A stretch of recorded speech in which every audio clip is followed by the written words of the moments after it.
Today we're taking a look at these MLB matches, which are happening on Sunday, July 10, 2022, and giving you match breakdowns, betting tips and predictions in general on these games. Welcome back to High Stakes, let's get straight into it. Also, don't forget to subscribe to get notified as soon as we release these sport prediction videos, and if you would like more betting tips and predictions, then check out our Patreon in the link down below. Our new Patreon is a way for us to help you improve your chances of making more money. Multiple plans are available for each and every one of you. You can get 30 extra betting picks all the way up to 360 extra betting picks per month. Stop wasting hours of your time searching for bad betting picks that ends up costing you a lot of money. Join the High Stakes Patreon now and get the best betting picks. Going back to our video, we will give you 2 betting picks for each game, a team pick and a total pick based on facts and detailed explanation. So make sure to watch our videos till the end so you don't miss any of our picks. Baltimore Orioles vs Los Angeles Angels. Our team pick is Baltimore Orioles for the win. And here is why. Los Angeles had the Orioles on the ropes but couldn't deliver the knockout blow Friday. Their latest late-inning meltdown sent them to Saturday with 6 losses in their previous 7 games.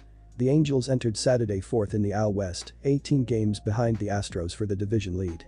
On Friday night, both Mike Trout, run, 3 RBI, and Shohei Ohtani, run, RBI, had 3 hits and went deep in the contest. Trout clobbered his 24th homer of the season, while Ohtani hit his 19th of the year in the loss. Reed Detmers didn't factor in the decision despite throwing 6 scoreless innings, allowing 2 hits with 1 walk and 7 strikeouts.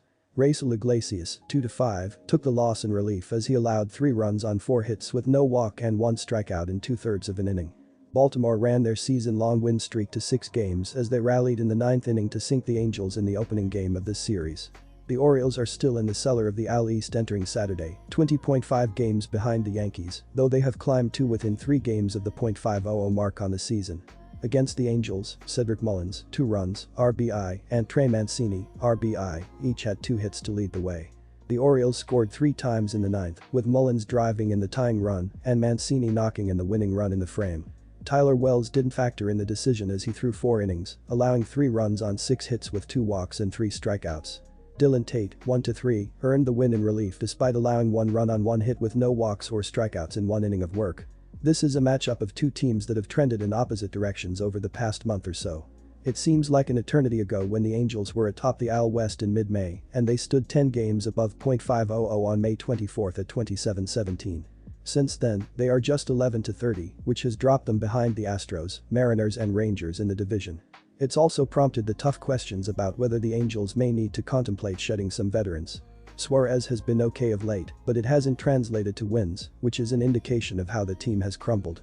Meanwhile, Baltimore has exceeded expectations as they went into Saturday with 6 straight wins. Voth hasn't been great, but the Orioles' bullpen has been pretty solid. We can't say that about the Angels, and that proves to be the difference.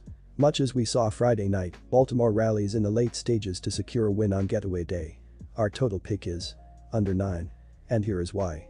We just touched upon this, but the offenses have been struggling as of late and not many runs should be scored here. Both bullpens have done well this year as Baltimore and NBSP is 5th in baseball with a 3.21 reliever ERA, while Los Angeles is 18th in the sport with a 4.07 bullpen ERA thus far.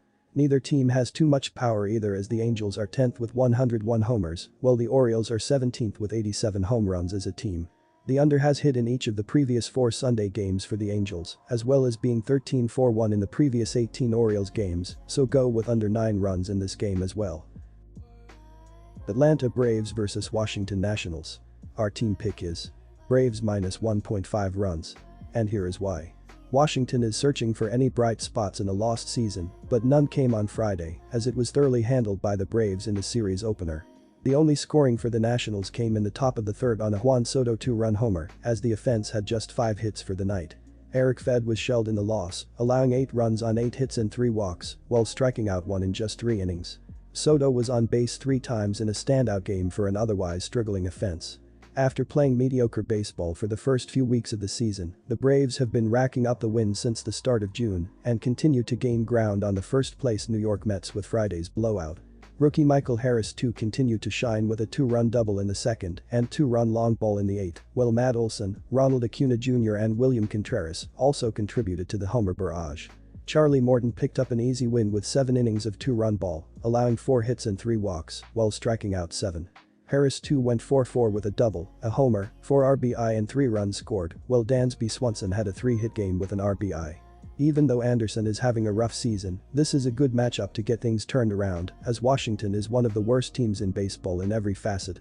The Nationals' pitching staff has been a mess all season, and an Atlanta offense that keeps getting better and better will pile up the runs on Sunday. Espino has been stellar ERA-wise, but can't be counted on to keep this level up, as he has a 108 FIP and has typically only been around league average for his career. This will be a difficult matchup as the Braves are up to 7th in the majors with a 110 WRC+, with Acuna Jr. getting healthy and Harris too being an impact player after getting called up, making a huge difference in recent weeks. The Braves can lean heavily on a fantastic bullpen that leads the majors in WAR while boasting enough depth to overcome Jansen's absence. Anderson is still young and can get things turned around based on how great he looked as a rookie, but this is a manageable enough matchup even if he struggles again. Our total pick is over 9.5 runs. And here is why. The Braves are carried by one of the best lineups in baseball, and the upcoming game should reflect that with both lineups stepping up and driving in runs from the first pitch. The Nationals lineup should step up and score runs throughout the game against Ian Anderson with Josh Bell, Juan Soto, and the rest of the Nationals lineup making contact and plating base runners. The Braves, who have scored 16 runs in the series, should run up the score with Austin Riley, Dansby Swanson, Matt Olson, and the rest of the batting order, making hard contact and swinging for the fences against the Nationals pitchers to score in bunches and circle the bases at will. Cincinnati Reds vs Tampa Bay Rays. Our team pick is Rays minus 1.5 runs, and here is why. The bullpen has been a major strength for a Tampa Bay team that currently holds a wild card spot, but it has struggled in the late innings so far this series, as the Rays got walked off again on Saturday. Francisco Mejia opened the scoring with an RBI single in the 5th before Tampa Bay extended the lead on Harold Ramirez's 2-run double in the 8th, only for Cincinnati to score 3 in the bottom of the frame, and Ramirez's RBI double in the 10th still wasn't enough. Starter Drew Rasmussen tossed 4 scoreless innings, allowing 4 hits and 2 walks, while racking up 6 strikeouts. After Colin Poche blew the save, Calvin Frocher took the loss for allowing 2 runs, 1 earned, without recording an out. Ramirez had a 3-hit game while driving in 3, while Ji-Man Choi walked 4 times. After failing to record a walk-off win the entire season, the Reds now have 4 victories in their last at-bat this week alone, as they beat the Rays again Saturday to set up a chance for the sweep.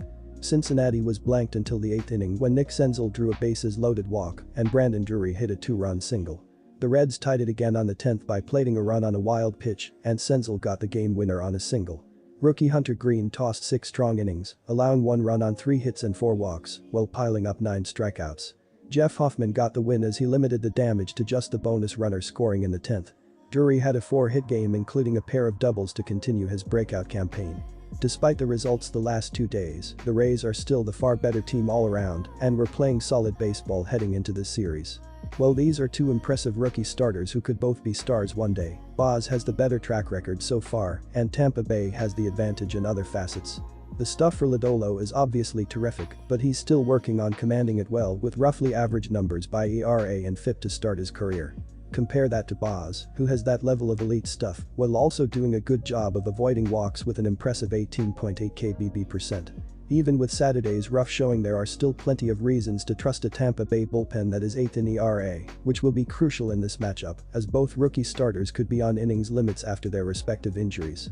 The Rays are a much better team than they've shown in this series so far and will bounce back in a big way on Sunday. Our total pick is, and here is why, under 9 runs.